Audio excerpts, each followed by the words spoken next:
All right, are you ready? Yeah?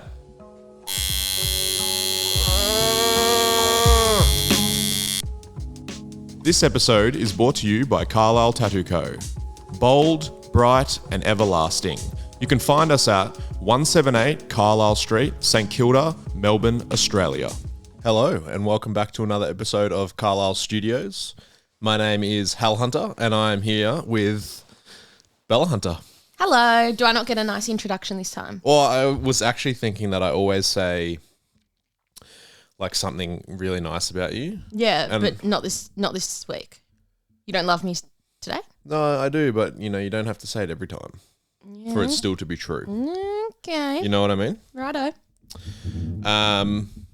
You've thrown me off track massively now. Why, because I called you out. I said to myself we're going to do a really like professional episode and have it all planned. Why would you ever say that? Now I've ruined it. If you're doing it with me, it's never going to be Now professional. you've ruined it, Bella. Yeah. I'll take the blame 100%. How's your week been? My week's been great. What have you done? Well, guess what? What? I'm slightly prepared. Lay it on me. So I finished off it was actually the second ever back piece that I started. On Brandon. Yeah. It was a battle royale. Mm-hmm. My first ever back piece was on Zach, who used to work for us. So I'm gonna say they were done around similar-ish time. I think you started. Well, you finished Zach's ages ago. Yeah. But that was because I could just fit him in whenever because we Yeah. were already at work. Anyway, so we started Brandon's, maybe a year or more ago. Nah, more than that. Yeah? I feel, maybe it was when we first moved to Carlisle. No, it was before that. No, I outlined it at Carlisle. Oh, okay. Yeah, so anyway, we've been at Carlisle for 2 years around there. Yeah. So, yeah, we finally finished it. It's just a black battle royale, but that was very nice to have that finished. It's been in the back of my mind for so long. I also, this is so unrelated to work, but I made a veggie garden when we were in our Christmas holidays, and in the past week, I've had my first red cherry tomato. All of the other ones are green. I saw that. That's so exciting for me. It's a big life achievement for you. I think so too. Because normally I would kill it or whatever. How are your cucumbers going? Cucumbers are dead. Lettuce? Dead. Carrots? Dead. But that's because of other reasons, not because I didn't care for them. You dug them up and tried to move them. They were all going really, really well, and they were all just a little bit close together, and I was like, fuck it. I'm going to try and spread them out a little bit more and try and do the good thing and like set them up in the way that I should have from the start. And by moving them, they all died. Yep. Yeah. So annoyed, but my cherry tomatoes are still there, and strawberries. I've got like 4 tiny little strawberries. The herbs are going good as well. Herbs are great. Haven't had any issues other than Tinny ate all of our chives. Tinny's our little Kelpie cross dog. But I went and bought new ones and she learnt her lesson. So, yep, that happened. We also had Courtney, which is a good friend of mine. Pokio Drift is her Instagram name. She started at the shop this week. Mm-hmm, she did. So that's been very exciting. A few episodes ago, we spoke about she came down when Hal was in Sydney and everyone was saying that I was like a high school girl. Yeah, so, she came in with a big power move as well. Yeah, big power play. She comes in which day I love. one and does a 5-hour video shoot with Platypus and New Balance. I'm not sure how much we're allowed to say about it because it hasn't released yet, so we'll just leave it at that. But yeah, did a big power play on everyone and I loved it. Yeah, we're like, oh, what you got on today? And she's like, oh, just this. And I was like, oh. But I love people that have like such amazing success and stuff like that in their own life, but they don't brag about it. And they're not like, oh, look what I'm doing. They're just like, she's so humble. Yeah. I love it. I like it. Oh, so anyway, that's been exciting. Another female in the shop. Yep. So yeah. You've had a good week then, it sounds. Yeah. How's that for preparation, mate? Very prepared, and now I'm starting to second guess my preparation. Oh, yeah, because who can beat your first red cherry tomato? I know. No, I've had a good week. Lots of interesting things have happened. Finished off a sleeve, which I started maybe 2 years ago. Nah, less than that. Definitely less than that. I don't even know what one he you're broke talking his about. arm after the first few, and they had to couldn't come cut in. down the middle of one of the tats and stitch it back together. Yeah. So that's cool to see in the photo. Probably probably wasn't fun for him to get done. But No. so we finished off that arm, added another one to the second arm, so starting that, which was cool. We had some guest artists last week. No, we already discussed that. We already discussed that. That was last episode. Oh my God, Hal, how the tables have turned. No. I'm prepared. No. We may have discussed that, but we did still have that. I finished off that Rock of Ages back piece on Wes. Yeah, that was which was good. cool. How long ago did you start that? Not long. We only did 4 sessions. Yeah, so okay. I would say within a year we finished it. I reckon less. Yeah. Even better. And he sat like an animal. He's an animal. Lovely guy too. I got called a big pussy on Instagram. Why? Just before, actually. That's why it's in my mind. Why? That photo of a few of the guys at the shop out the front. Shirtless, yeah. Yep. It's been getting some real rogue comments on it. Why are you a big pussy? I'm not sure. I didn't engage him to ask. Also, I love how pussy is like meant to be an insulting term. Well, A pussy takes on a lot more than balls take on. And the only reason I say that is because fucking yesterday was International Women's Day. So I keep seeing all these bloody vagina versus ball things on everyone's social media, which is just absurd, but whatever. I'm not getting into that, Bella. Yeah. Well, that's what it made me think of. All right. What else? Oh, now you've fully thrown me. Why do I keep throwing you? Because I've got a train of thought in my mind and then you're interjecting into my weekly No, do you know what? I recap. think it's because you're laying down. You're too relaxed. Yeah. That's probably is it, to be honest. I think so. I'm prepared. I did a really fun neck tattoo last night. The eagle and snake, which I didn't think, when he first showed me the reference, I was like, oh, that's Hard one. like a decent sized tattoo to put on the neck, but it actually fit really well. It did. And Looked great. I actually had a lot of fun doing it. Like it went how I wanted it And to he go. sat like a machine. Yep. Had a very interesting customer yesterday morning. He's a tattoo apprentice and he lives and works on Norfolk Island, which is in between Australia and New Zealand. I think technically it's part of Australia. Mm-hmm. Population of 2,000 people. So obviously he said it's not super busy for the tats. But he listens to the podcast and Mind you, you knew where Norfolk Island was prior to meeting him as well. no, I didn't. Oh, I thought you did. No, he kept saying Norfolk Island and I was like, I know it's part of Australia, but I didn't know Right. exactly where and all that. So yeah, that was super interesting to hear about. How long was the flight? He said it was like 2 hours. No, yeah, 2 hours or something like that. Well, it would be a little plane, wouldn't it? I'm not sure. I didn't ask him that. Oh. I tattooed his girlfriend. But if you ever go to Norfolk Island, there's only 2 tattooers on the island. His mentor and him. His name's Adam. So Go get a tat from Adam. go get a tat from him. That's crazy. So that was, really interesting. And the other thing that was different this week, Bella, was our Saturday morning last week. I wasn't going to be the one to mention it, even though it started because of me. Yep, it did.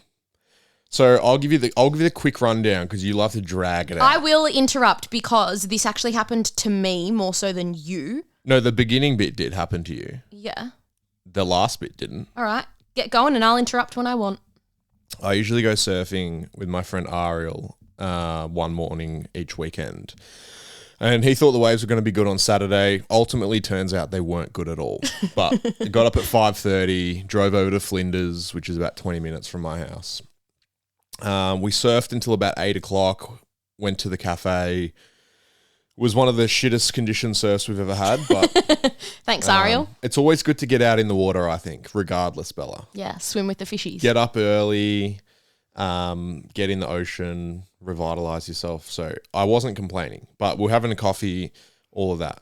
Now, the night before, which was Friday night, we'd organised to meet in Dramana, which is about 15 kilometres from our house, so that I didn't have to drive home and then drive back past where I'd already been. Yeah. So I call you at 8, just after I finish at the cafe, and I'm like, hey, Bella, I'm just checking you're awake. I haven't heard from you. I'm on my way. Which I'm always awake. I I'm know, the morning person. But I hadn't had a text. Yeah. So I was very busy. I said, I'm on my way to Dramana. I'll be there in about 20 minutes. Just checking you're on your way. And you're like, yeah, I've had a crazy morning. You can tell this bit if you want, or I can tell I can say it. Then say it. Okay, so I had organised to meet up with my dad to go to the dog park. It's just a nice way to see him. He lives very close to me. Mm-hmm. And I was standing there. So generally, I'm going to try and say this fast, but Hal's going to get mad. I will. And people do want information on this because it is a... Do they? Yeah, I'm going to say they do. So even if you Just don't... tell the story. Then haters. All right, so we've got a Great Dane and a Kelpie cross. And the Great Dane is not very good with other dogs off lead. So normally we'd put the dogs in the footy oval, which is gated, and they'd just run around. But there was another dog inside the footy oval that was gated. So I said, all right, I will just walk around the outside. And then, so I was walking around the outside, minding my own business. The dogs were doing nothing but having a sniff. And this guy walks up next to me and growls at Tinny, our little dog, and just like walks away. And I sort of thought to myself, like, what the fuck? Like, bit of a weirdo, whatever. Brushed it off. He walks like 10 meters ahead of me and he points to a sign that is like, you can't have like, I don't know, your dogs need to be on a lead if they're outside of the oval or whatever, which I actually don't care about. There was no one around. It was 7:30 in the morning. If you hate me, whatever. I literally could not care less. Anyway, so he starts abusing me, and excuse my language, I'm going to try not to say super bad words, even though I say them anyway. But he was going mental, like there was red in his eyes, and he was screaming out, you effing C-bomb, you're what's wrong with the world, you stupid pig, blah, blah, blah, all this stuff, like throwing his arms around everywhere. He's like a 40, 50-year-old man. Anyway, I just sort of think nothing of it, and I'm just like, oh my God, just avoid eye contact, leave it alone. He starts coming towards me and the dogs, and he starts screaming at us, and he's saying, I'm going to kill you. I'm going to kill your dogs. He was saying like literally, I'm going to snap your dog's neck off. I'm going to paralyze them and I'm going to beat them to death. And then he started screaming at me saying that he was going to stab me through the heart and kill me viciously and all of this stuff. And like, it's 7:30 in the morning, hadn't had a coffee yet. Dad's like 3 minutes down the road or whatever. I call Dad and I'm like, Dad, get here now. This man he like comes towards me. He's like a meter in front of me, like screaming at me saying he's going to kill me. I've not yet done anything. So I just start abusing him back because I don't know what else to do. And I've got Dad on the phone and Dad's like, what the fuck? Where are you? He knew where I was because he was on his way. Anyway, so then this man, I start like abusing him back because I didn't know what else to do. And then this man just decides to leave. And I'm just like standing there being like, what the fuck happened? Anyway, the people who were at the footy oval, they came up to me afterwards and they were like, are you okay? I love that they came up afterwards. They could have come up the whole time I was getting abused. But nice that they came up and they gave me their number in case like I needed a witness or whatever. But I just sort of thought like, what the fuck actually happened? So Bella liaised. And then Dad got there. Yeah. And you then took the dogs home. Yeah. And then he drove you to where I was going to pick you up and we're going to drive to work. Yeah, because he was on his way home. And you liaised this to me over the phone and I was like, oh, that's really disappointing. But, you know, shit morning, but nothing we can do about it now or whatever. Yeah, we were sort of just like, what the hell? That is absurd. Yeah. Anyway, let's move on. We've got work to do. So I'm like, oh, I'll see you in 10 minutes. I'm in the car. And you get there and you call me and I'm about 2 minutes away and you're like, oh, the bloke's here. And this is the weirdest bit. So this was like 15 kilometers from our house. So it was about 45 minutes after that initial thing. So just either the craziest coincidence or he's obviously followed you. I'm not sure. But anyway, so he's following you. He's there and you're like, and we're talking like in an industrial estate on the side of a freeway. Like there's nothing, there wouldn't be a house within 5 kilometers. And at the park, he was just an older guy walking with his backpack. I've seen him 100 times before. He wasn't that old. He's like 40, 50. That's older. He wasn't 50. I reckon he was. Anyway, regardless, he looked old to me. But anyway, so it's like, there wouldn't be a house within 5K, so it's a very weird area to be around. Especially on a Saturday morning. The industrial estate isn't open. At 8 a.m. And you say he's here and he's got a pole. And I was like, he's got like this metal pole that's like probably longer than a meter that he could full on fuck someone up. So I whip with. it around the corner and then I see him walking alongside the road. So I drive up past him just to see what he's doing. And he's sort of getting like quite aggressive to every car that comes past. Yeah, so I was in the car with Dad and he literally tried to like kick and attack the car. Yeah, and then so I drive past him and then your dad starts to pull over and obviously has said something to him out the window and I see him walking across to your dad's car. And I was like, I didn't know what had happened, but I knew that he'd had the pole and he'd abused you and stuff. Yeah, so he kicked the car. So I whip a U-turn onto the side of the road and jump out. And then he starts walking towards me. And like charging at you. Yeah. And then anyway, we come together and he pushes me. And I was like, I had thought he didn't have a pole on him at the time. He dropped the pole, which was weird. But anyway, and then I'm not super proud of it. And I'm not like a big fighter. Like, you've actually never been in a proper fight. No, never. Never. And just a little background on this. The reason I started doing jiu-jitsu and Muay Thai more recently was a guy tried to fight me. It was probably 2 years ago now. Yeah, it was the last time I had an altercation with someone. And nothing ultimately happened, but I felt like if I just didn't feel confident, with like that I knew anything about anything when it came to combat. You're just doing all these fighting classes because ultimately you need to protect me, because the past 2 instances people have like wanted to fight me, but I haven't done anything. I've just stood there. So anyway, we came to blows in the middle of the street at 8 a.m. on a Saturday morning. And I dare say he did not expect that's what his morning was going to end up like. I didn't expect ours to either. And it's disappointing that it did, because really he could have just said, hey, you should put your dogs on the lead. And I would have said, if he said it politely, I would have said, oh, sorry. And I would have. It doesn't matter. Because that has happened before. Can't abuse women at the park. No, you can't just But anyway, yeah, so it was lives. Like, it got pretty intense. And no dramas on my end or anything. Like he wouldn't have enjoyed it, obviously. But then we just got in the car and drove to work. The best part was, though, when we were driving off, he like said, staring us, we were already in the car, like we were leaving. He goes, you're fucking dead. And like does like the hand across the throat. Which is easy, interesting weird to say after you've been whooped. You've got a bit of ass I'm going to sound like the biggest dickhead now saying like I laid it on him. Well, you did. But yeah, just such a crazy, he deserved it. Crazy morning experience. And then, we went to work and just tattooed, and it was just like, fuck, did that actually happen this morning? Yeah. So yeah, quite interesting. I wrote that down in my weekly recap notes as street fight. And yeah, one other bit of news. We're going to Byron Bay on Saturday, which is in 2 days' time. First time ever going there. I've been many times. This episode will come out whilst we're in Byron Bay. So we're hanging 10, brother. Not tattooing. This is one of we're having like a 4-day break every sort of few months. Well, the past few years we haven't really had any holidays or going away anywhere. Yeah, where we haven't tattooed or anything. So going up to Byron Bay. I think we deserve 4 days. Gonna have some nice dinners and just relax at the beach and stuff like that. Yeah. So yeah, that's what we've been doing, and that's what we will be doing. I have got a few questions here, Bella. Yeah. That people keep messaging. And keep messaging us if you do have questions or you got reviews or, you like to say anything about the podcast or whatever. It's really nice when people message and say nice things about it or that they're listening. And I actually got a really funny one today. It wasn't like a serious one. A question or a... It was more like just a funny bit of information. I'm going to try and find it. Oh, here we go. Oh no, wrong one. Shiver me timbers. What have I done? I'm getting This is where it all falls apart. I'm trying to find it. Okay, question for the podcast. How many times does Hal say ultimately / predominantly per ep, or can we get a count? And you know what?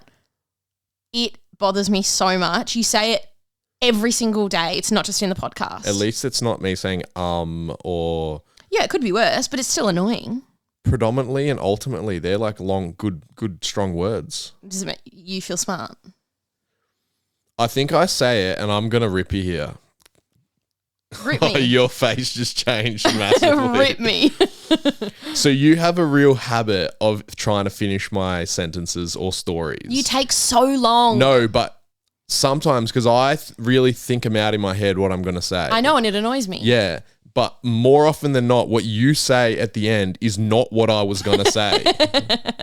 So then I just That's even better. I go, ultimately this, so. Yeah, so what you're trying to say is like correcting what I've just thought you when said. I'm explaining, someone's asked a question and I'm giving my answer and then you half answer it for me and I'm like thinking that's not at all what I was going to say. I just don't care though. I think we are great together and that's just how it is. Take it or leave it, mate. I don't like when people finish my sentences. Yeah, well, there's lots of things I don't like about you, so get on with it. All right, Bella. Question from Old Sweet Tiki or Tiki. And he said he doesn't mind if we say the name. Cool. So I wrote it down. He wants the shout out. Do we do our paintings with a nib? No. I have, but I do not anymore. Just to explain that, it's like when we do the paintings, you can use like essentially it's like a calligraphy pen. Yeah. Which has a nib on the end, so like a painting or calligraphy apparatus. Yeah, it's like a calligraphy pen type thing. And you dip it in ink and yes, you can use them for paintings. A lot of flash painters and tattooers do use them because they are really great. It's cool, very consistent. Really nice painting. But I didn't initially when I first learned to paint. I then thought that it would be worthwhile learning because just from my perspective, trying to progress and there you go. I was about to say from my perspective and I was about to say something fully different to that and then you've just chimed in as if that's what I was going to say. It was what you were going to say. No, I wasn't. Oh. I was going to say from my perspective, within the cool club of tattooing and painting. Which you're not a part of? No, I wouldn't be because I don't use a nib. Using a nib is like a bragging rights or you know what I mean? Like, because it's more difficult, it's more time consuming, it's fucking probably more historically correct or whatever. And I believe there's a perception out there that using a Sharpie, like a permanent marker, instead of a nib is like cheating. Yeah, but I like the Sharpies. But it's 3 times as quick and you get a very similar result. So predominantly I use Sharpies when I'm doing paintings, but I have done several with nib. And I do like the look of it in the end, but the time, how time consuming it is. I just spill it. Is just annoying. Having a bottle of ink open on the table, I literally spill it. And I remember the first week that we moved into like a brand new apartment, you were doing a fucking nib painting. Yep. And you splashed the entire bottle. It was like a brand new massive bottle of black ink everywhere. It was up the walls, on the floorboards. I remember that. And since then, I'm like, Hal, you're not allowed to fucking use these. No. And you haven't. So the question is answered. Done. You answered your bit and I answered mine. Yeah, and I also answered yours for you. Question from someone else. Do you and the crew have any design ideas that you/they are really keen to tattoo? I think we have talked about this previously because a lot of people ask this. I have heaps of stuff I want to tat. Yeah, I think I would, just to answer it generally for everyone within the shop, everyone has like pretty much their own line drawing book or their own book that has flash designs in it or designs that they want to tattoo. And the designs that they put in those books to show people and stuff is like, or I would assume it's stuff that they want to tattoo. Yeah. So yeah, there's definitely stuff I would want to tattoo. I mean, I think we said the other day, like I'm always guided by what you like or what you want or I'm trying so hard not to step in and answer. I know. And you're doing very well. You know? It will last for 2 more questions. You're that girl at primary school, aren't you, who it's like keeps getting in trouble for interrupting. Yes. I just got a big mouth. Yeah. So for me, it's like the stuff, if you just said, hey, what do you want to tattoo? You can tattoo anything. I'd probably go like larger scale stuff, pretty heavy, maybe a bit more wild. So it's like not just a standard sort of palm size piece of flash. Mm-hmm. But yeah, definitely stuff that I would love to tattoo that I haven't tattooed yet. Yeah. What about you? There's definitely stuff that I would love to tattoo that I have either put in my line drawing book previously and I've since either taken out because I'm sick of people skimming over it. So that design is now burned into my brain as it's never happening, which is fine. But yeah, there's heaps of stuff in my line drawing book that I haven't tattooed that I would still love to do. But what you said, essentially it's up to the person getting the tattoo. But yeah. Yeah. You keep talking. I'm just going to shut this blind because I'm getting sunburned. It's that hot in here. You're actually a diva. Yeah. All right, okay. Excuse the noise. But now we're sitting in almost a pitch black room. It's like mood lighting. Yeah, well now we can get intimate with the questions. Oh, okay, that's why. You're really getting close to me now, aren't you? No, well, it's like I was sitting there going, fuck, I'm getting really, really hot. I don't want to pass out. I thought you were just getting excited. Pass out on the podcast. Yeah, why not? Oh, we've got to tread lightly around answering this one. Oh, God. Any big issues / conflict between people at work? How is it dealt with and how to move forward? Should I just keep my mouth shut? I'll say some things and you can chime in if you feel necessary. I'm allowed to chime in on this one? After I've answered. Okay. After I've said my piece. Sorry. And then you can say your piece. Okay. You're getting a real introduction into the dynamic of our relationship. Everyone listening. My mouth is shut. Yeah, I think in any workplace, so across the shops there's 20 people working. So, that's a lot of personalities and a lot of people to deal with. And I just think, I think if you went to any workplace, there'd always be some sort of disagreement or annoyance or whatever. And I think that's been probably one of the biggest learning curves for me, transitioning from just being a full-time tattooer into having the shops and being in a position like a managerial position. Whether I wanted that or not, that's just the reality.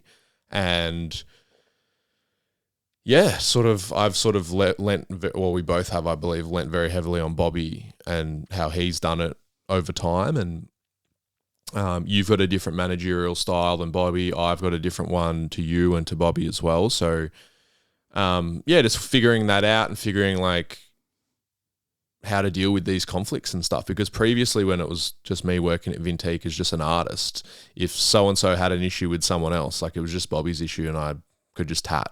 And I was like, oh, it's got nothing to do with me. So we have had a few reasonably big ones, which are funny, and I would love to open up about them, but probably not the best idea. And I think those issues, which everyone in the shop, or if you've been in the shop, you've probably heard about them.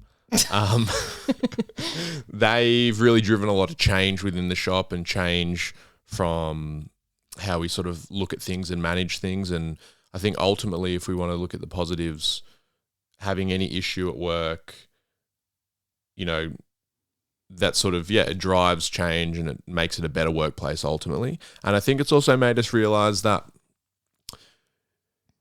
like not every artist is the best fit for the shop. And that doesn't mean they're not good tattooers and they're not really nice people and they don't have everyone's best interests at heart or whatever. But I think when there's, so many people in there, it's like having a good, fun working environment is the most important thing. And sometimes not everyone fits into that. Can I talk? Of course you can. Okay. You've just been staring at me this whole time and I wasn't sure if you were going to say anything. Or... Well, I didn't know when you were finished. Yeah. So, yes, we've had a lot of dramas at the shop. Not a lot. Well, no, not a lot. Just a standard amount, I'd say. Yeah, well, whatever. Some that like when you look back, you are just sort of like, oh my God, that was just a nothing situation that just got blown up. And sometimes they were things that we had to address, and that's great because you're not going to get better unless you have issues to overcome and you learn from them. Mm-hmm. So I'm grateful for all the issues that we had because now we can try and prevent it from happening again. And I think we've done a really good job as of late to keep that going. But I think the hardest thing is, yes, you've got like 20 people in the shops, but tattooing, generally speaking, it's not like your normal job. You don't have an HR department. You don't have people sitting there of like, you got a 60-year-old person in the corner, so you're not going to swear as much and you're just going to be like a little bit more reserved with your character. It's a very boisterous, lively environment. You have customers coming in of all different age and background. You have so many strong personalities. Like most of the people who work at the shop are all very outgoing and not as many reserved people. So whenever you have so many strong personalities in a room, you are going to get people who butt heads. But it's not usually people butting heads over massive things. It's like, oh, someone didn't clean up the back room when they were drawing before and now their tattoo is here, so they've just left a mess and the other person's gone out and they're tidying up this other grown-up's mess, and it's just stupid stuff. It is. But ultimately, yes, there's drama. There's always drama in every workplace, every family, every household, whatever. I think the only thing that's important is if you actually deal with it properly. you address the issue, you address all the people that were involved, and you'd be like, this isn't going to happen again because it's just not acceptable. Yeah. This is a business. We're trying to run this like a business. Start acting like an adult and respecting your workplace. Yeah, and that's the hard thing, and if you've ever been in a tattoo shop, which I assume a lot of you would have, they're quite small. Like everyone's working very close. You might sit next to someone within a few meters of someone for 5 to 8 hours a day, every day. Yeah. For example, Hal and I could be tattooing, like when we were at Carlton, our tiny shop that we first ever had, it was 24 square meters, and we at times had 4 people tattooing in there. And our bed would accidentally knock, like as someone was walking past or whatever. But for example, Hal could be tattooing someone, doing a really difficult tattoo on their ribs or guts or whatever. He's having a hard time, but I could be having the best day ever. And me being like loud and boisterous could just be killing him because he's trying to focus. So it's like... Yeah, so there's always like, and I've never been in a tattoo shop that hasn't had some sort of drama or whatever, but they're just like small things, there's not anything crazy happening. Yeah. And I think, for me in particular, well, I can't speak on your behalf, Bella, but... Yeah, speak on my behalf. For me, and it's been a big learning curve, the sort of, because I don't want to be the sort of managerial boss guy or whatever, and because I guess that's just that's not who I want to be. I don't want to be perceived that way. But neither do I. Starting to realize that ultimately, to get the best out of it for everyone involved, you sort of have to. You sort of have to be that when you need to be. We sort of have to step up and take control and be like, guys, we're doing this. Yeah, and I think I've learnt that now. At least I'm trying to. I'm not sure what everyone else in the shop thinks.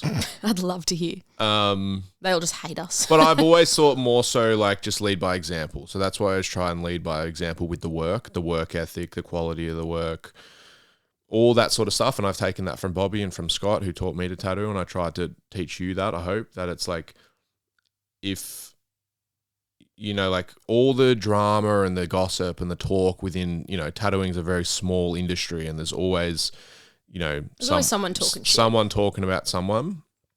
It's like, ultimately though, what sort of like is the real thing that should be important and is important is the work ethic and the doing the tattoos and stuff like that. And it's really funny, like I feel like it's happened a lot over my life just because of the careers I've had.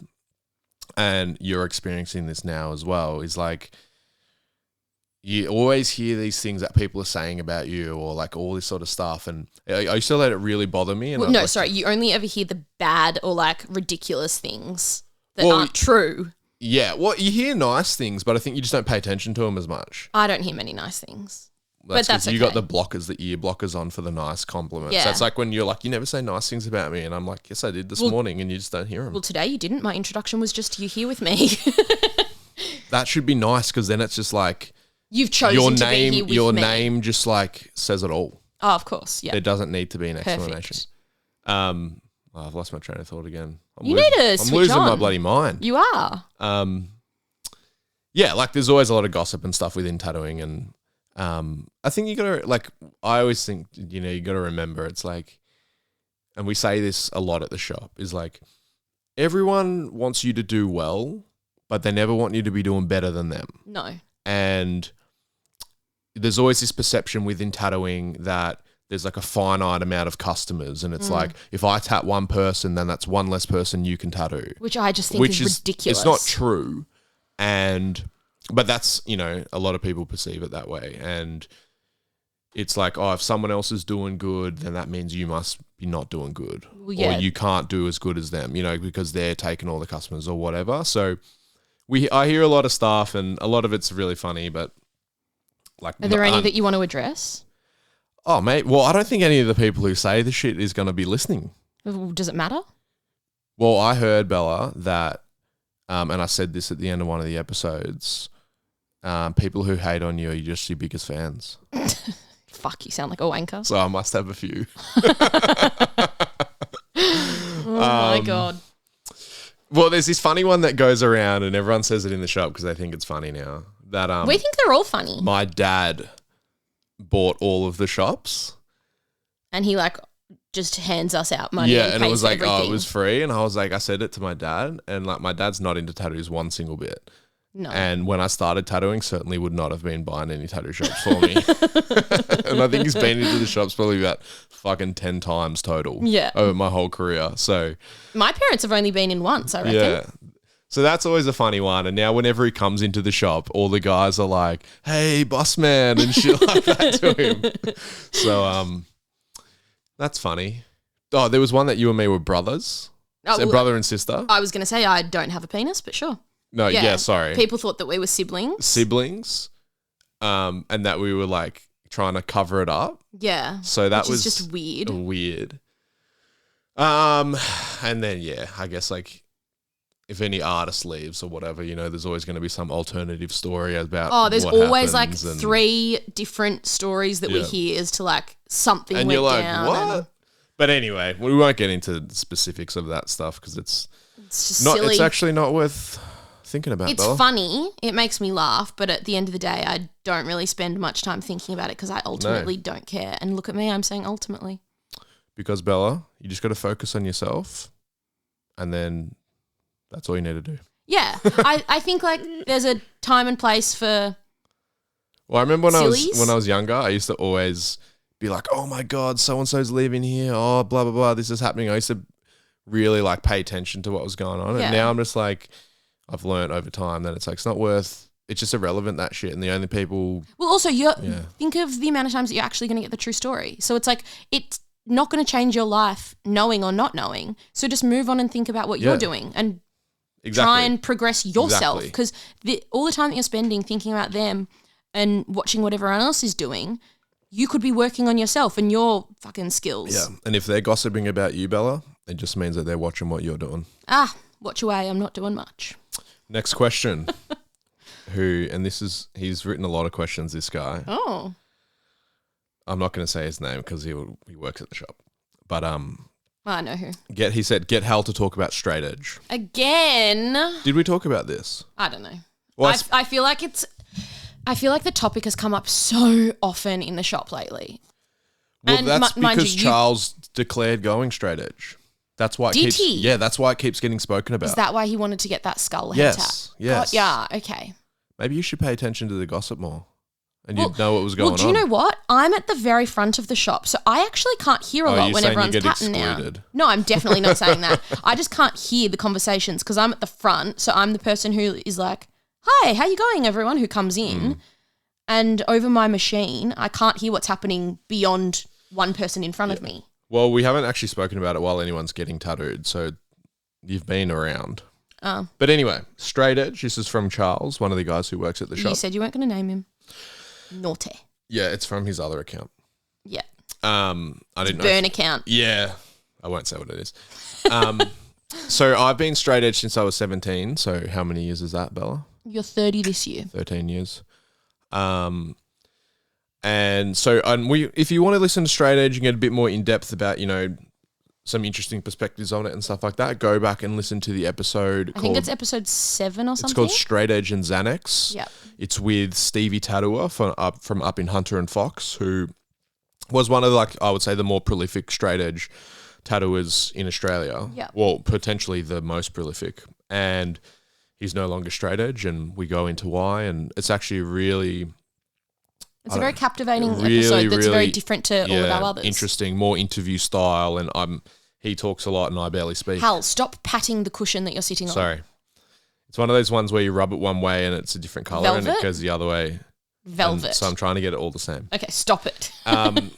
So straight edge for me, just to give a rough definition if you haven't heard, it's essentially it's a sober lifestyle. So it's no alcohol, no smoking, no illicit drugs, no abusing prescription medication.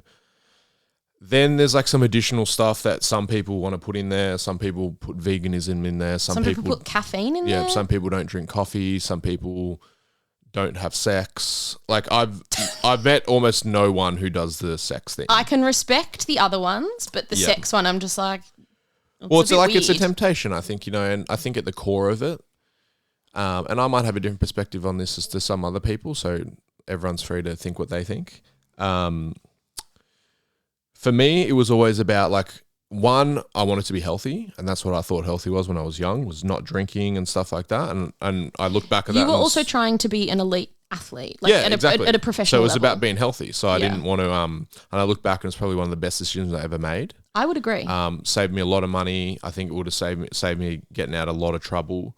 And I've always felt like whatever decisions I've made them, you know, like as a... At a like very level-headed. Exactly. You made a conscious decision. And they haven't always been the best decisions, but, you know, I can never look back at anything I've ever done and say, oh, that wasn't me making that decision. Yeah. You know what I mean? So no excuses. And I really don't ever want to feel like I'm addicted to anything, which is why I stopped drinking coffee recently. Yeah. That's been ages. Yeah, it has been a while, and I was drinking maybe 2 or 3 coffees a day, and it just got to the point where I was like, I feel like... You've never, ever liked the idea of relying on anything. Exactly. That's it. I always other than me. Be able to rely on myself, and if I feel like I've got to have a coffee to be able to be alert enough to go to work or to feel awake and stuff like that, I didn't like it, so I just cut it out. Like, obviously you need food to rely on, and that, like, we're not going stupid. Of course. But coffee you don't actually need. No, that's more like I found like it was a habit, you know, because then I was like, oh, substitute it with hot chocolates. And I was having 3 hot chocolates a day. And I was like, I never fucking wanted hot chocolate before in my life. And now, so it was like, then I was like, that is... to me, a good example that it was a habit. It was an addiction. Yeah. It was like, I'm just doing this to be part of, you know, everyone's like, oh, I'm going to get coffee. It's cool. I'll get one. It's like, do I even want one? Yeah. Or am I just doing it because I feel like I need to? Or and whatever? we have like a habit of at the shop when everyone gets there, everyone looks at each other and we're like, should we go get a coffee? And even if you don't want one, you're just going to go because it's like you're going for the stroll, whatever. Anyway, we're talking about straight edge. So Charles asked about straight edge, and Charles is one of the young tattooers at Carlisle Tattoo Co. Came up to Sydney the other week, and he'd been sort of sober lifestyle for over a year, and he started drinking up in Sydney. And I was like, oh, I thought you were, I thought you were sober. And like, he'd never said that he was straight edge. So within straight edge, it's sort of like a very important thing that it's like, if you say you're straight edge, then you are straight edge. And that's sort of like a commitment you're making to yourself, and then also a commitment to everyone else within the community, I believe, that it's like, you know, this is something that some people take really seriously, and if you're going to sort of brand yourself as that, then you've got to be, you know, it's not just a fucking phase or a gimmick or whatever. And I strongly agree with that. So I'm not straight edge. A lot of people assume that I am because Hal is, which is fine, but I'm not. I also barely drink. I don't do any drugs, but my issue with people saying that they're straight edge is just it, and it's not specifically straight edge. It's like, don't label yourself as something unless you are really going to commit to it, because I just think like it brings on fucking drama that you just don't need. Just try it out, see if it works, and then you can do it. That's why it's like, yeah, Charles was just didn't declare that he was straight edge and was just sober lifestyle for a year or whatever, and then he was like, you know, decided he wanted to drink again, so no dramas. Or I was like, oh, if you want to do that, whatever, you know, it doesn't affect me. And then I got a message from him a few days after Sydney, and he's like, fuck, I don't know what I was doing in Sydney. Like, thought I wanted to drink. Now I realise like I don't, whatever. He was on vacay mode or something. Yeah, I think he realised, you know, and I'm speaking on behalf of him here, which I probably shouldn't, but I think he realised that it was like... Just not what he wants from life. Yeah, it just wasn't what he wanted to do, you know, and he was doing it for the wrong reasons, you know. It wasn't like I really likes Aperol Spritz or whatever. It's like... Well, they are tasty. I don't know, he just didn't feel like he was doing it for the right reasons, so he just said that he was going to go straight edge, and I was like, oh, it's a big commitment, you know. It's like, I like that, you know. I remember when Zach, who used to work with us, went straight edge and came and got a tattoo for it and all of that. And so essentially it's just a sober lifestyle. Everyone gets into it for different reasons. Yeah. And I got lots of friends who are straight edge, so I'm sure you can Google it, and if you're interested in it, and if it's something you're considering doing or whatever, then all power to you. And but I would only say get into it, you know, if it's actually what you want to do. You know, you're not doing it for some other reason or someone else. And that's what I should have said before. The issue that I have is more so I think people like to label it as their straight edge or whatever because they want to impress people. And I'm like, well, is that actually what you want? And does that align with what you want from your life and where you want to be? Yeah, I agree. So I strongly respect it. But yeah. Well, life is pain, Bella, and I want to feel every second of it. Shut up. Oh my God. Next question. This is a double question, two very different things. Okay. Which is why I picked it. Favorite moment tattooing, and what's your dream vehicle? Oh, okay. Yeah.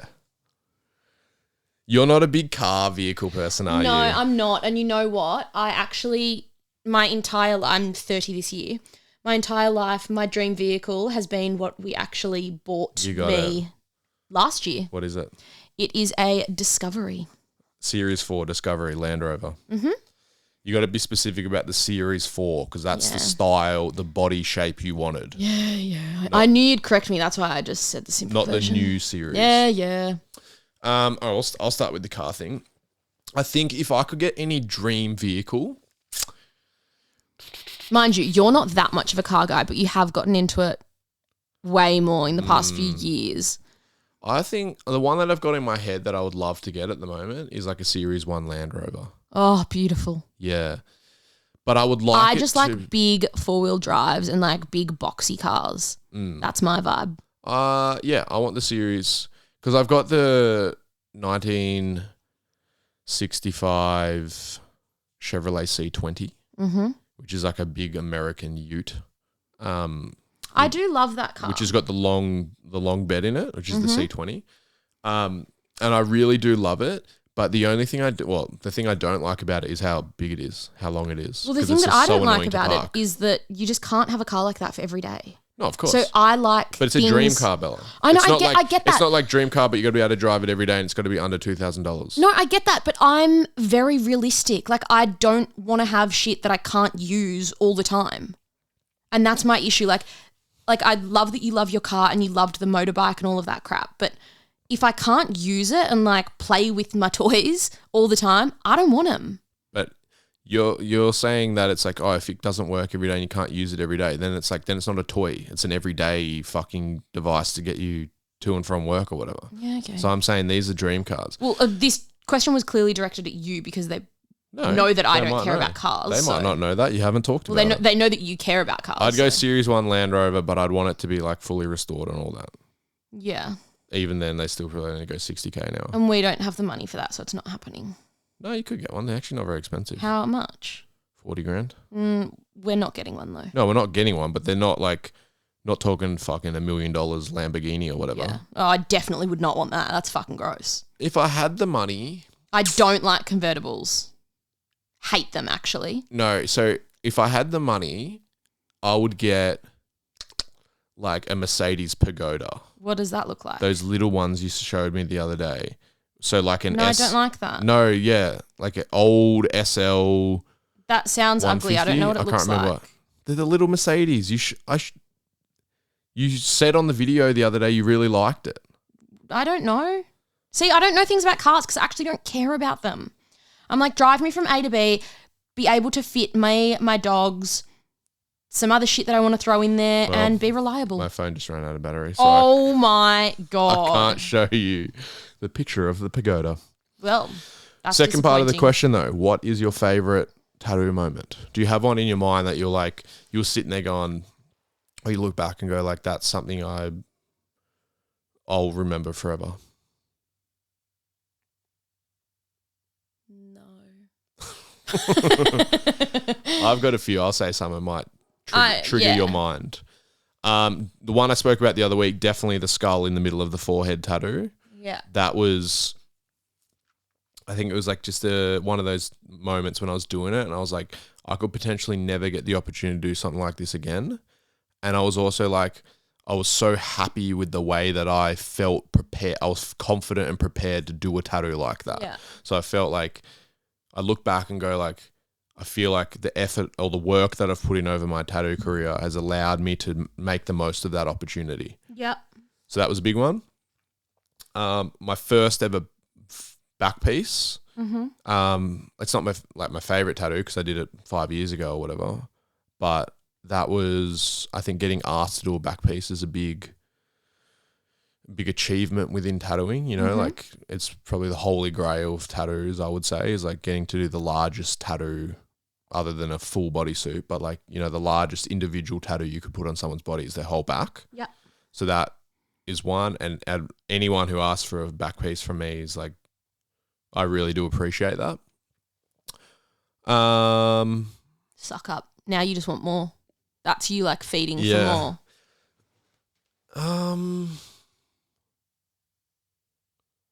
I remember there was one tattoo. I can't remember specifically what it was. This is like years and years and years ago. Oh, yeah, I remember what it was. So it was before I was like tattooing customers properly. I was at Vintique, and Bobby went to the football, the AFL, and he was like, I was going to tap myself. I was like, can I tattoo myself? And he was like, yeah. And I tattooed this ladybug on my like upper thigh hip area. Yeah. And I sent him a photo, and he said, I can't remember exactly what he said, but it was something along the lines of like, this is a turning point. Like, that's actually a good tat. Yeah. And I remember he came back the next day, and he was like, he was sitting there, obviously thought it was going to be shit as. And then he was like, I was so impressed that it was like, and ultimately it's not like a great tattoo or anything, but it was like, it's that one tat where they're like, you can see, like something's clicked here. You don't actually, because you're not educated enough within tattooing to actually know what you've done to make it good. Yeah. But like, that comes when you've figured something out. Yeah. And I remember seeing it with you. I remember seeing it with Luke. When was it with me? The silence is really good for the podcast, by the way. I got to think. Well, the dogs barked in the silence, so. Yeah. You haven't had it with me yet. No, yeah, your first tattoo you ever did, which was in New York on me. Oh, that was disgusting. No, it's not like a fantastic tattoo, but I think that's was like, I was like, fuck you, you could actually tattoo. Because that's 1,000 times better than... That was before I started tattooing, No, but that's where it was like, I just think that's where I was like, fuck, you could actually do good tattoos, ultimately. Like, there's potential there. I saw that. Then, fuck, I remember there definitely was one tat you did. Come on, I need to know. I'm not going to sleep. It would have been one of them on Brandon, where it was like, so Brandon came in, used to get tattooed flat out by Bella, just got his back done. That's what you were talking about earlier. So you've done his arms and his chest, his full front and stuff. Hal and Bobby have done a few, but I've done majority of them. Full arms, front, and then we just finished the back. And next up is the legs. Some of the tattoos you've done on him. And then there's like, I always see tattoos you do now where I'm like, fuck, like Bella's progressed heaps. Because I don't look at him how I used to look at him. And just we used to get home every night and he would make me pass him my phone and he would go through every single photo. And at that point when I was still like an apprentice and learning and all of that, I would be instructed to take a photo of the outline like close up so that he could like zoom in and see the photos to like the millimeter. And he would like compare the line consistency of every single line in the tattoo. And then, no, don't go through my phone now. No, I'm not doing that. Oh my God, I thought you were going to go through it now and you were going to rip me on the podcast like how you used to. No. Because that was a bad time of our relationship. Was it? Well, it was for me because I would sit there like ready to go to sleepies and you would just fucking rinse me for 45 minutes. And sometimes I would actually go to bed in tears, so... Yep. But look where we are now. It's all paid off, hasn't it? Yep. Dream time. Do you have you thought of a time in your tattoo career now where you felt like, oh, this is, Do you know what? Like, it sounds terrible, but I haven't. Like, there have been multiple moments where I'm like, fuck, like I'm really feeling the shit that I'm doing or like I'm really happy with myself or whatever. But, and this might sound like, oh, poor me or whatever. But I know that I just want to keep getting better. So like I'm not happy with where I am now because I know that I can do better and I know that I can do more. So right now I can't think of something that's like, oh, that was a great turning point for me because I want more. I don't want to just like stay at the level that I'm at. That'd be a bit depressing. No, that's good. That's good that you've set the sights high. I believe. What if I never achieve them? Well, I think if you achieve them, you've set them too low. Yeah, okay. Well, there you go. That's how you constantly progress yourself. The dogs are barking at someone outside. So. I can hear them like sniffing under the door. Yeah. Tintin! No barking. Good girl. What are you looking at in my phone? I'm trying to find the last question I had. Oh, you bloody goose. My phone's run out of battery and I can't remember what it was. Oh, I was wondering what you were looking at. I found it. Has anyone ever travelled from the US to get tattooed by you? Me? I don't think so. I think they've like been in Australia. Yeah, they haven't travelled purely that's what I thought. To be tattooed by us. I don't think I haven't had anyone come from international just to get tattooed. No. But I've definitely tattooed a lot of people from America when they're on holidays here or there. You do, and I've had a few. We both have had quite a few people that travel interstate to come and get tattooed. Interstate's quite common. Yeah, and they'll come for either a day or a few days and they'll get tattooed as much as they can. Like I've had a few people who fly in, they get the first flight in the morning and then like a 6 o'clock flight home that night and we just tattoo all day. Yep. And like that's quite common. Yeah, the international one. So Australia's far away from everywhere else in the world. Yeah. I remember when we went to, or not you and me, but me and Bobby went to London and tattooed. And the trip that I wasn't invited on specifically. You didn't tat at the time. No, I was apprenticing. Oh, wasn't you I? were. No, that's right. Apprentices don't get to go on international guest spots. Well, yeah, that's what I was told. Yeah. So I just had to stay at home while you were having fun. No, you had fun, but you weren't having that much. We worked fucking 12 hours a day. It was not fun at all. Yeah. A girl flew from Ireland just to get tattooed from Bobby in the UK. But I think that's actually very close. I wouldn't know. What's part of the UK? Well, yeah, but I wouldn't know like how close. No. You're not great on the geography, are you? I'm not great on many things, and that's definitely one. Maths is the other. Never trust me. Yeah. Is that all, Hal? Well, there's a lot of questions on here, and some of them a lot of them are along the lines of, because I'm just flicking back through them now. What drew you to traditional? Like advice on people wanting to get apprenticeships, that sort of stuff. We went through the booking one last week. I just reopened my books. What this question is, how long are the waiting periods for the booking? Yeah, technically I haven't posted online saying that my books are open yet. I was planning on doing it when we were away in Byron because I would have that time to sit there with my phone and do the bookings. So yeah, I have held off. But technically if you message me, I'll book you in. But I will post it on my story while we're away. And I just did mine the last few days. So you're now fully booked till August. Yeah. Yeah. So the issue that I run into with the bookings is everyone wants a Saturday. Well, not everyone, but lots of people want Saturdays, and I've got a lot of customers who are getting larger on ongoing work, and they will book, say, every second Saturday for 2 months. Yeah. And then you get one other customer who does that, and then suddenly you don't have any Saturdays for 2 months. Yeah. So, yeah, I always just say whether my books are open or closed, just send me a message and we'll sort something out. Yeah. And any cancellations and stuff, we just post them on the stories. Yeah, so we do the same thing with cancellations. Yep. And I'm not sure about everyone at the shop, but, you know, there's sort of a range of waiting times at the shop, but there will definitely be someone who within that week you'll be able to get tattooed by. So if you're wanting a tattoo from someone at the shop or just anyone at the shop, you can just always message the shop account, which is Carlisle Tattoo Co. on Instagram, and we'll get back to you and we can book you in with someone the closest available time. Yep, absolutely. If you don't want to wait 6 months or whatever. Yeah.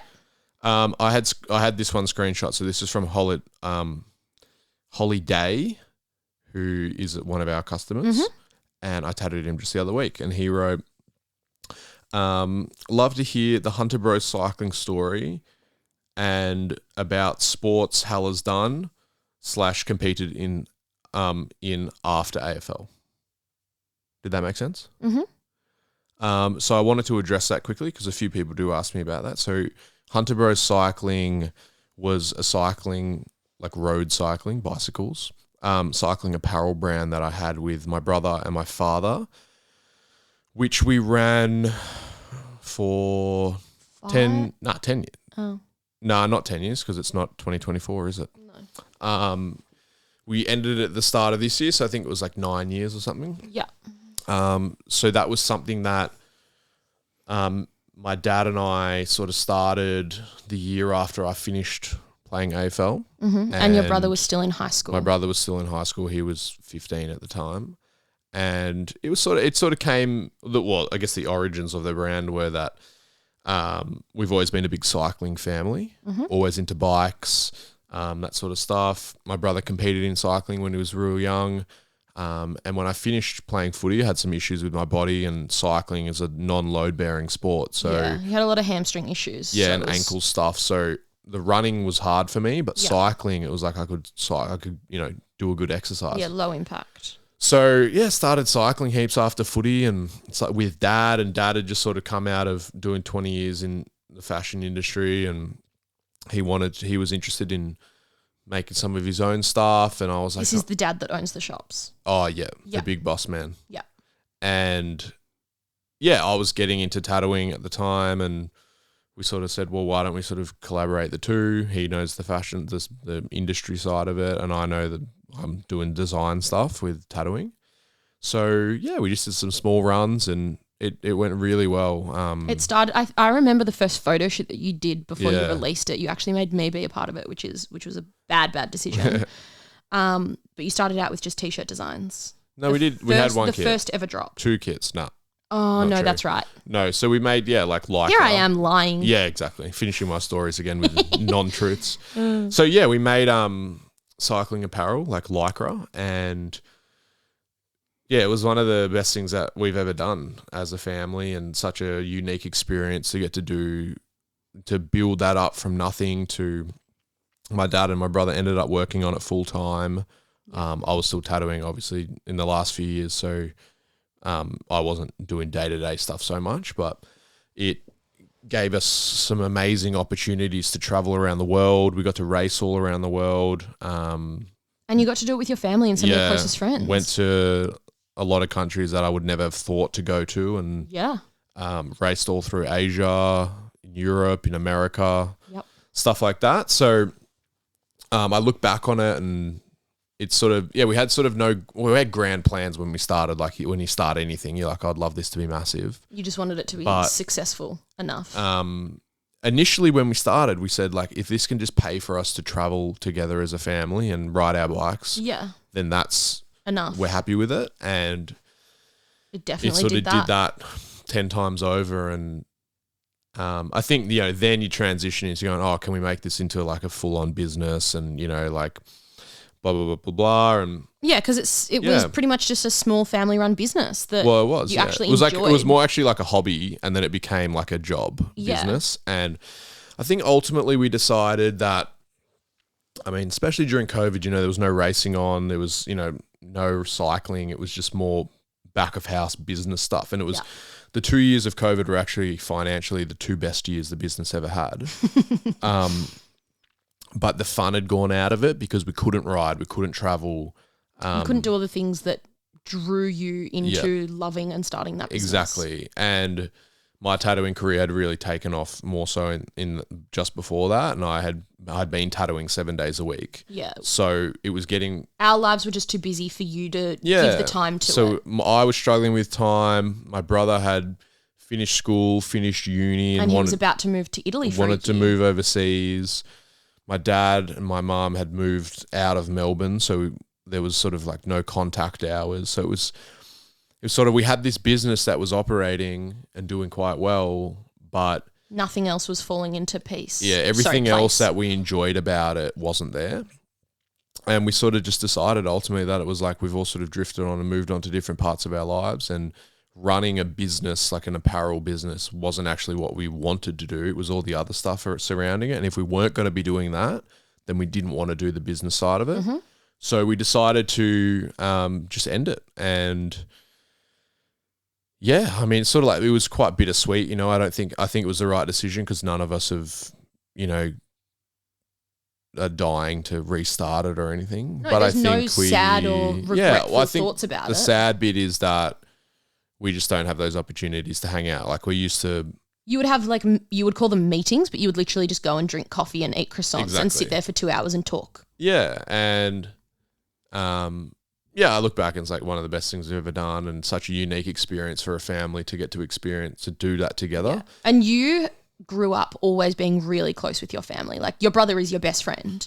Yeah. And you're so close with your parents. Like you would have hour-long conversations. The thing with the thing with me and my brother growing up is because we're 5 years apart, we never got to compete in any sports together. No, but this you did. So we never got to play footy together or anything. You actually coached him for a little bit through school. In cycling though, we were able to compete because age isn't so much of a thing. It's more about like whatever grade you're in. Yeah. So we were allowed to compete together. So it was sort of, that was really fun for us. And yeah, if you are interested more in that, you can just go on to it's Hunter Bros, which is HUNTERBROS cycling, just on Instagram, and you'll be able to go back and see all the weird shit that we did. And there are a lot of weird, wacky videos and like merch releases. Ultimately, if we were trying to run a successful commerce business, we made some poor marketing decisions. Because I would say they were great marketing decisions. I think for controversial to get a following and to get to market it, it was really good because it got a lot of engagement. Yeah. But yeah, it was definitely that engagement didn't necessarily tick over to sales every time, but. Well, it was just very some of it was very loud, very in your face. But I like that. So yeah, go and have a look if you're interested. And yeah, so after COVID and stuff, didn't really get back into cycling. It was super time consuming. And I was saying this the other day that I was saying this to someone the other day, not on here, that for me, it was like, my whole sporting life as like a young kid was about achieving a goal, which was to play AFL and to be the best that I could be. And getting into cycling, I didn't want to compete at all. I just wanted to be fit. I wanted to have fun. I wanted it to be like a more social side of an athletic adventure for me. But ultimately I got sucked into competing, and it was like, someone's like, oh, come down and race. There's so much racing on. And then I was like, because I'm competitive when it comes to physical stuff, I was like, really? I didn't notice. Yeah, well, I've realised that. And so I started getting into that, and you start in D grade and then you want to win a race and get up to C grade and blah, so on. And then ultimately it's like you get to A grade, then you want to win A grade races, then you want to race it in national levels, you want to race at national championships, you want to race overseas, which you ended up doing all of those things. Yeah. So what are you? Road Nash champ. I won an Australian championship. When was that? I can't remember. It was before COVID, so before COVID, 2018 maybe. Yeah, got to race all overseas, which was really cool. Self-funded by the brand and stuff, so that was exciting. Like stuff that like the average person wouldn't get to do. You're so amazing. No, it's not that. It's just like I can say that though. Really grateful. I look back on it and I'm like, it was everyone who bought the kit and supported the brand and stuff allowed us as a family get to do things that not everyone gets to do. So yeah. Did you think I was saying that sarcastically? Oh yeah, I did actually. Oh, I'm sorry. I'm your number one fan. But your mum probably is. I realized ultimately that the racing and the cycling had turned into something I didn't want it to be, which was hyper competitive. Yeah. A hyper competitive and a job and something that you had a lot of eyes on you because of the brand. And I wasn't getting paid to race, by the way, just to confirm. But it was more like once you get to a certain level, there's just expectations of you. We all felt as a family that it was like the results and stuff reflect on the brand. Yeah. And we sort of marketed a lot of the brand around the racing. So I felt, me and my brother both were like, we weren't riding for fun and enjoyment like we were initially. You were riding to stay at a certain level, and it just became... But also, no one's going to buy cycling apparel from people who are losing races, so... No, they do, but that just wasn't what we wanted to do. And we just... Oh, granted, I didn't win many races, so let's be clear. In my mind, you did. But, yeah, so ultimately I was like, you know what, I need to step away from the competitive side because... I didn't want it to fully ruin cycling for me, so I'm glad it hasn't. But moving on to the other sports I've competed in, all my life I just wanted to surf. And I remember when I was about 12, was going to quit footy to just surf. My parents wouldn't let me.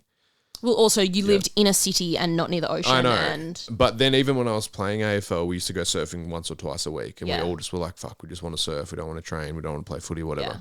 And you would tell me that you had a full day of training and it was half days that you'd have to go in for recovery, and I'd see on Instagram that you were down at the beach. You asshole. And then I just so now I'm like, the opportunity is like, I can go surf whenever I want. I'm not committed to racing. I'm not committed to playing for a team or doing whatever. So it's like, my time is mine. And yours, you get to dictate a little bit what I do. Not much. But so that's why, I stepped away from the cycling. And I love how you just said, I get to dictate what you do with your time. I have you wear the pants, mate. That's not true. You wear the We both wear pants, Bella. We both got pants on. Well, fuck you. So, yeah. I always get sucked into trying to be like really competitive with the sports stuff. And I never do. But now I'm like, you know what? I'm just going to stick to the surfing because it's never been competitive for me, other than just with myself wanting to get better. I'm just not competitive with stuff like that. I think you are. No, not with sports stuff. You like to tell people you're not. I am definitely not competitive with sporty stuff. I wouldn't say, you're not competitive. You've got ability and you could be really good at Are you trying to say things. that I have natural ability and talent? No, I think you're athletic and you're strong, those sort of things. You could do really good at jiu-jitsu or any sport you wanted to, but you're I tricked you out the other week at jiu-jitsu. You did. You're not you just don't have the competitive drive to, and I think, and I've always thought this, and I'm getting real deep here. So a lot of my competitive drive comes from insecurity. And you don't, So, and I think that would be the case for a lot of people. It's like, I always thought that it was like, you wanted to be known as the best footballer, or you wanted the glory or the accolades of people going like, oh, that's that guy. That's, so-and-so, he plays footy, or he is good at cycling, or he wins whatever races. Yeah. And that for me, and I wouldn't be surprised if it's for a lot of people, that's one of the big driving factors. Yeah. I get that for people having that train of thought. Yeah. But I definitely do not feel that way. No, but you don't. Yeah. So that's what I'm saying. You don't have that insecurity. That's maybe why you're not ultra competitive about those things. Yeah. Because you've always been comfortable being yourself and stuff like that. Yeah, to an extent. Well, you are though. I'm not like super stoked with like the double chin that I have, but hey, I am who I am. And I'm not going to pay lots of money to but I'm not saying it's just about appearance. It's like... No, that's just a freaking example. And if you look at like the tattoo situation, it's the same.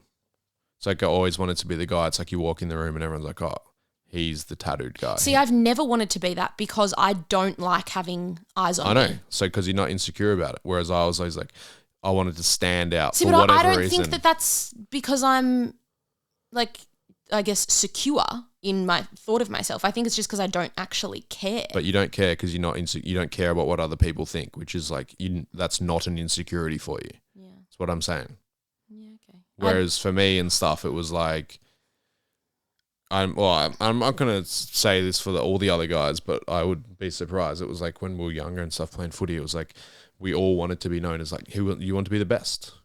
You were always the best in my eyes. In my eyes. But it was, so that's what, and it was ultimately a good thing because it motivates everyone, it drives everyone's competitive and stuff like that. See, but I have way more respect for the person who puts in all of the effort and who does the most work. It like there could be two people, one who gets like this natural ability that's like amazing and, they're just fantastic at what they do. They're the best. And then there's this person who's at the same level, but they've sacrificed so much and they put in so much effort and hard work. And I'm going to always look at the person who's... Yeah, but that's not what I'm saying. Yeah, whatever. Because I was just saying it was about insecurity. You tried to tell me it wasn't true, and I said it was. It might not be true. I'm not a psychologist. I don't know these things. Fuck, imagine if we had a sit-down session with a psychologist. I've had several. Well, I mean on the podcast. I've had several too. I know. They've always told me I'm a bit of a shambles. But that's okay. But anyway, we've skimmed over most of the questions. There's a lot about apprenticeships and stuff, and we always gloss over that and talk about it. And I think we spoke pretty in depth about it the other week. Yeah. A lot about like painting and like, why do you like traditional and stuff like that. So we'll talk about that in the future. But thanks for tuning in to another sort of weekly chat between Bella and I, sitting on the floor in our study and getting really warm in here still. You're like a little red cherry tomato that I've grown. I'm fucking hot. Well, thank you very much for coming along for yet another episode. And I would just like to say, I hope this is correct. This is episode 10. This is episode 10, but we've done a pilot episode. I know, but let's not count that. No, but it counts because it's the first episode. So this is the 11th episode we've done 10. Oh. Still cool though. Not as cool as it sounded before I started talking. Well, anyway, thank you very much. Episode 10/11, wherever we are. Yep. Like, follow, subscribe. I didn't say it at the end of last podcast. We've actually got a good one to say, a correct one. What's the correct one? Follow the podcast if you want to. Rate the podcast, please. If you want to. If you also want to. And that's it. I think they're the two things. Follow and rate. Yeah, and like our photos and subscribe to our live. Oh, you're talking general across the whole. Okay. Give us all of it. I thought you were just saying for the podcast. Give me some love. And you know what? If you want to fucking sponsor the podcast, hit us up. Wow. I'm looking up at the wall right now. You've done a big painting of Vegemite and peanut butter. And I'm like, they would be 6 sponsors. They actually would be 6 sponsors. And you know what? I've had people tell me that they don't like those paintings, like friends of mine being like, why'd you paint that? That's a bit shit. But I had one of my friends come in and say he really liked them. Yeah, but he wanted them for his like little baby's room. Well, yeah, they're very who's that fucking really famous artist? I'm going to sound like an idiot here. Are you thinking Andy Warhol? The guy who painted the Campbells. Andy Warhol. Oh my God. Yeah. What's the same as that? You've just painted a can of Vegemite. Glass jar. I thought we were ending this episode. I don't get down with the fucking conceptual modern art and that. So I'm not a fan. I'm not a fan of Andy Warhol. We studied this shit in school. I didn't. I failed the theory section of art. So did I actually. Anyway, we're getting off topic. We'll talk about. Well, someone asked him one of the questions. Sorry. Yay or nay, or a like love it or leave it segment about art styles and tattoo styles. Oh, let's do one of those. So we'll do that next week. But we're going to need someone to like type in the styles that they want us to critique. Well, I'll just Google like what's 50 different styles of shit and we can say whether we like them or shit. Not. Yeah. Yeah, nice. Yeah. Vegemite paintings, love it. This is, it sounds whack because there's no We've got to go cook dinner. Oh, you're going to cook it? Yeah, pesto pasta with tuna. I don't want that. Anyway, thank you very much for coming along yet again. Sorry for the blabbering. Bye-bye. This episode is brought to you by Carlisle Tattoo Co. 178 Carlisle Street, St Kilda, Melbourne, Australia.